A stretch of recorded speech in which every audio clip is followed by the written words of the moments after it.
Assalamualaikum warahmatullahi taala wabarakatuh.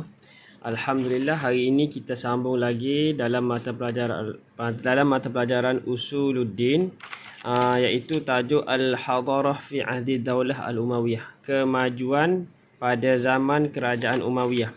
Sebelum ni kita telah belajar kemajuan yang pertama dalam bidang tarbiyah, pendidikan, yang kedua az-ziraah, pertanian, dan yang semalam yang ketiga al-quwwatu al-askariyah, kemajuan dalam kekuatan ketenteraan. Dan hari ini iaitu yang terakhir, iaitu kemajuan yang keempat al-handasah al-mi'mariyah, iaitu dalam bidang kejuruteraan seni bina. Yang keempat iaitu al-handasah, iaitu kejuruteraan al-mi'mariyah, seni bina.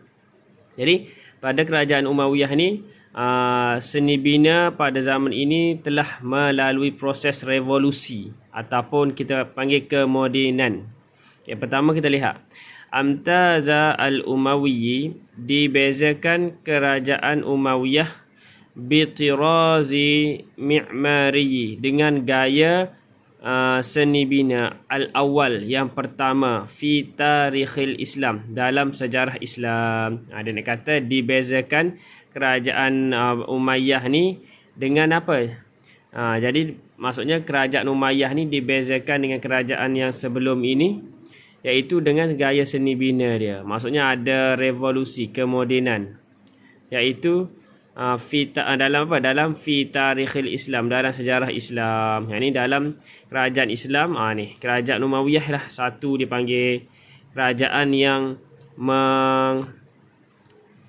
membuat orang panggil kemodenan dalam kejuruteraan dan seni bina. Contoh dia kemodenan, contoh yang pertama, kemajuan Al-Jami'u Al-Umawi, Masjid Umayyah. Masjid Umayyah ni dibina dengan seni bina yang sangat hebat. Okey, pelajar-pelajar boleh tengoklah Google macam mana Masjid Umayyah ni pada zaman tu. Teknologi ni, seni bina dia tu. Yang kedua, Qubbatil Sukhra, batu kubah. Jadi di masjid ni pada zaman kerajaan Umayyah ni, dia buat kubah. Kubah kan bahagian atas masjid tu. Dia macam tu kan. Dia buat batu kubah. Batu yang ketiga, Al-Masjidu Al-Aqsa, Masjid Aqsa. Masjid Aqsa ni di Palestin sekarang ni, yang telah berlaku perang sekarang ni.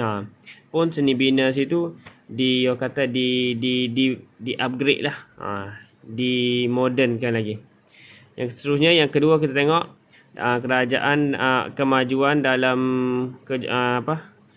kejuruteraan dan juga seni bina ni, Akhzu Al-Fanni was-sina'ah minal Byzantin was-Suriyin.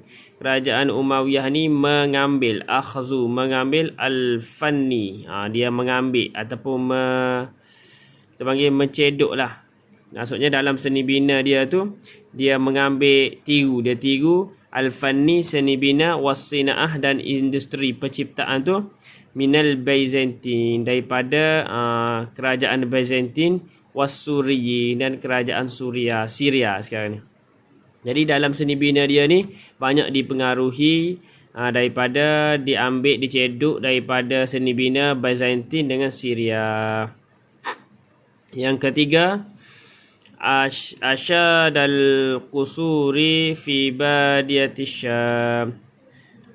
Dan juga mereka semua ni menyanjung al-qusur, menganjung ataupun menyanjung ataupun sangat menyukailah al-qusur, iaitu istana fi Badiyah Syam, di tempat nama Badiyah di Syam. Yang keempat, Ibtakaru, kerajaan keempat dalam bidang seni bina ni, Ibtakaru, dia buat inovasi. Isyadul Abniyah, yang terpuji, inovasi isyadat yang terpuji, al-abniyah, dalam bidang dalam pembangunan. Abniyah ni dalam pembangunan, maksudnya bangunan-bangunan tu dia bina dengan seni bina yang luar biasa. Dan yang terakhir dalam tajuk kita ni, dalam bidang kemodenan dalam kejuruteraan dengan seni bina, yang kelima, tasydidul masjid. Kerajaan Umayyah ni menguatkan masjid. Menguatkan maksudnya dia menambah baiklah masjid tu. Membaiki masjid tu. Al-Kabir yang besar.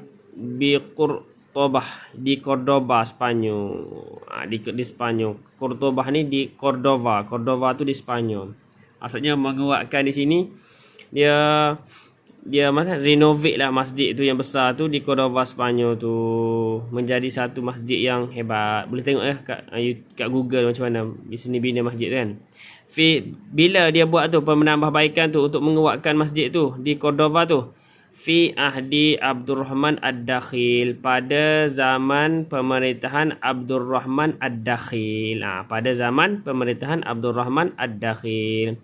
Maka daripada keempat-empat ni kita telah belajar dah semua. Empat kemajuan. Yang pertama pendidikan, yang kedua pertanian, yang ketiga kekuatan askar, dan yang keempat hari yang terakhir kemajuan dalam kerajaan Umayyah, iaitu dalam bidang kejuruteraan dan seni bina.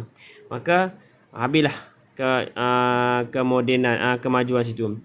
InsyaAllah akan datang kita akan belajar awamil fi hadarah ad-daulah Umayyah, faktor-faktor yang menyebabkan kemodenan kerajaan Umayyah.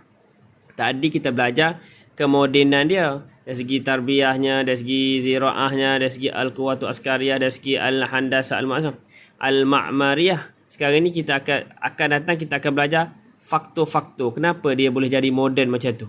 Dalam bidang pendidikan, kenapa jadi moden? Kenapa boleh jadi berkembangnya, majunya dalam bidang pertanian? Kenapa jadi berkembang hebatnya dalam bidang kekuatan askar? Kenapa jadi moden kemajuan dalam bidang seni bina dan juga kejuruteraan? Kenapa? InsyaAllah lagi akan datang. Jadi macam biasa pelajar diminta tengok video ni, salin, buat nota.